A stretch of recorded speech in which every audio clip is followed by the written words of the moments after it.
Now we're going to create the final grading string in the project. We're going to zoom into this particular area of the drawing. You can see that we've got a building outline being shown.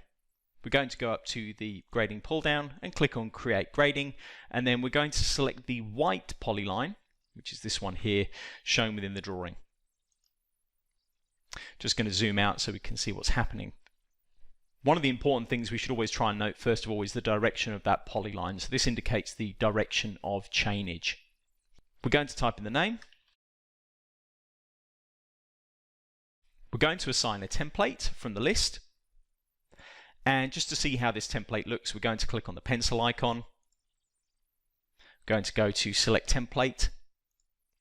And then down the list we're looking for local shape building platform. You can see there we've got a 2-meter horizontal section followed by a batter. I'm going to click on cancel and abandon changes. The target surface we're going to reference in the background will still be the NS. You'll notice, however, that we have our basin. So you can target other surfaces. So for example, down here there is a car park. You could create an island within that particular car park and reference a surface underneath. The initial elevation again has been written for us, so we're going to type in the number as shown.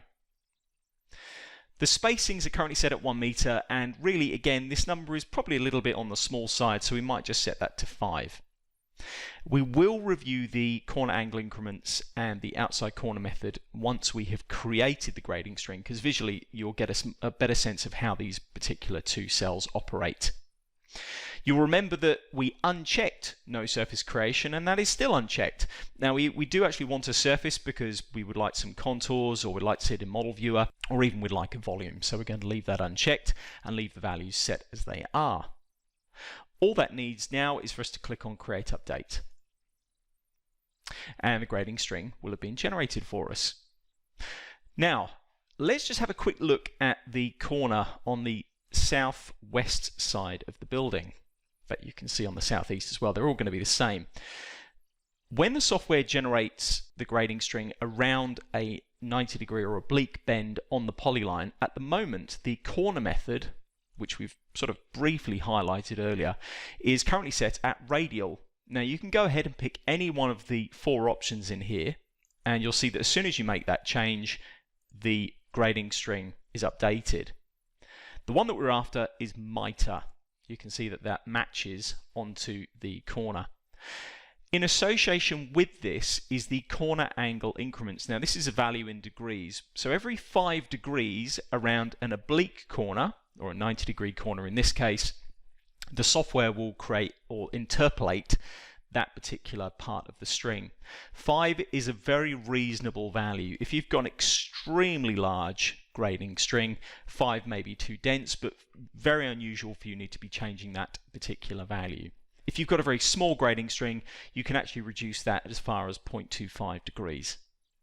Now we've made that change, let's now have a review in Model Viewer.